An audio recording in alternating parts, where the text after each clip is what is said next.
कल supreme court में दोबारा केस की समाअत होगी। पिटिशंस मौजूद है मिलिट्री कोर्ट के खिलाफ और चीफ जस्टिस साहब ने ये इंदिया दिया था कि मंगल तक शायद ये केस मुकम्मल हो जाएगा।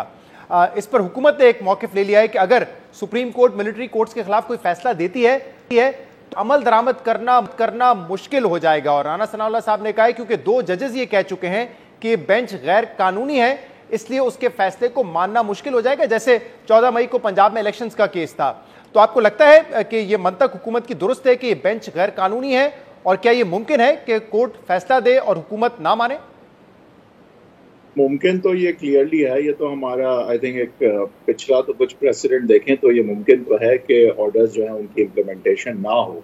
अब ये कहना कि ये जो 2 जजेस थे इन्होंने क्या अपने आप को रिक्यूज किया है या इन्होंने एक इलीगल बेंच को करार देते हुए पिटिशंस को डिसमिस किया है, अभी कोई ऑर्डर हमारे सामने नहीं है। और एक ही एडमिनिस्ट्रेटिव ऑर्डर से आई थिंक बेंच की तश्कील जो है वो जरूर चेंज कर दी गई है। तो अगर तो ये गलत है 9 से इसको 7 करना और ये 2 मेंबरान का फैसला जो है वो एक डिसमिसल समझना चाहिए, तो फिर उस सूरत में रिव्यू फौरन मूव करके इसकी वजाहत देनी चाहिए कि ये 7 मेंबर बेंच जो है फिर समाअत नहीं कर सकती, क्योंकि ये 9 मेंबर बेंच थी और 2 डिसमिस कर चुके हैं इस पिटिशन को, ये कह के कि क्योंकि ये बेंच ही इलीगल है तो इसके सामने केस जो है वो इस हवाले से डिसमिस किया जाता है। अब जो भी, अब मुझे तो नहीं पता क्योंकि ऑर्डर हमारे पास ऐसा कोई भी नहीं है, बट अगर यहाँ पे अगेन अभाम क्लियर करना है तो फिर एक दरख्वास्त डाल के इस पे एक ऑर्डर जरूर लेना चाहिए कि उन 2 जज साहिबान का आखिर ऑर्डर क्या था, कि क्या उन्होंने रिक्यूज किया है या नहीं। बहरहाल इससे ज्यादा इम्पोर्टेंट मेरे ख्याल से अब बात यह है कि कुछ लग ये रहा है ऑब्जर्वेशन से कि मिलिट्री कोर्ट्स की कॉन्स्टिट्यूशनैलिटी पे बहुत ज़्यादा जो है वो बेंच जाने को तैयार नज़र नहीं आती। हालांकि जो एक जजमेंट जिसमें कॉन्स्टिट्यूशनल अपहोल्ड किया मिलिट्री कोर्ट्स को और कानून को, वो तमाम पैरामीटर्स की बुनियाद पे नेसेसरली नहीं किया था, लेकिन बहरहाल उसकी कॉन्स्टिट्यूशनैलिटी को अपहोल्ड किया। तो वो जजमेंट जब तक इन द फील्ड है, एक लार्जर बेंच की जजमेंट है, तो क्या ये उससे छोटी बेंच जो है वो उसको ओवरटर्न कर सकती है? ज़ाहिर नहीं कर सकती, एटलीस्ट उन बुनियादों पे तो नहीं कर सकती।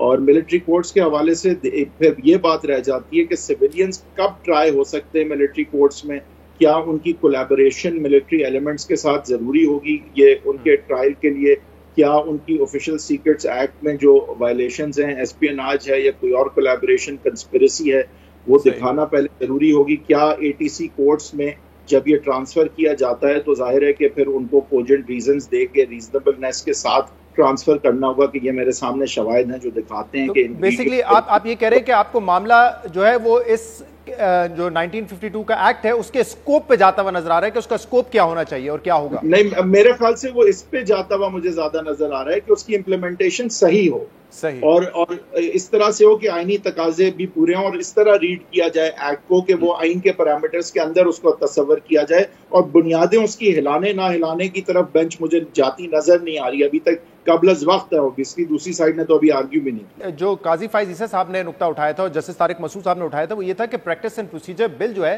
जो एक्ट है, उस पर या तो फैसला हो जाता है कि उसको कलअदम करार करें या वो एक्ट बन जाए।